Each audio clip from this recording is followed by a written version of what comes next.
Behzod Abdullayev.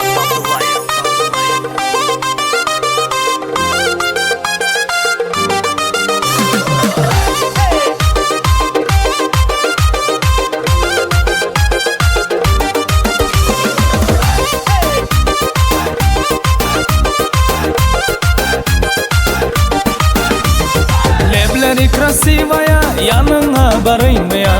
Bargudok taşırmıken nomerini vereyim mi ya? Lebleri krasivaya yanına varayım mı ya? Bargudok taşırmıken nomerini vereyim mi ya? Kollarında sotkası, sınırlı pahotkası. Aydın bana ey dostlar, moderni krasotkası. Kollarında sotkası, sınırlı pahotkası. Aydın bana ey dostlar, moderni krasotkası.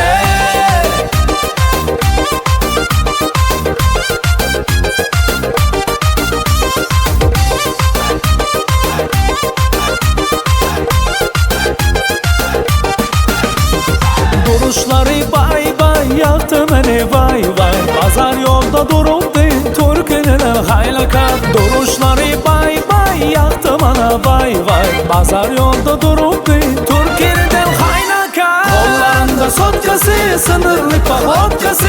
Aydın bana ey dostlar, moderni krasotkası. Kollarında sotkası, sınırlı pahotkası. Aydın bana ey dostlar, moderni krasotkası.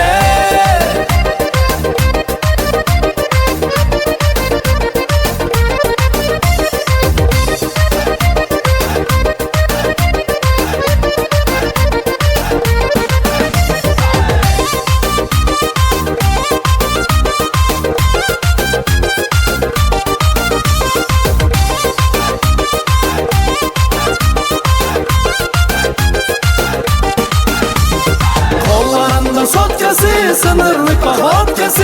Aydın bana ey dostlar, moderni krasotkası. Kollarında sotkası, sınırlı pahotkası. Aydın bana ey dostlar, moderni krasotkası. Kollarında sotkası, sınırlı pahotkası. Aydın bana ey dostlar, moderni krasotkası. Kollarında sotkası, sınırlı pahotkası. Aydın bana ey dostlar, moderni krasotkası.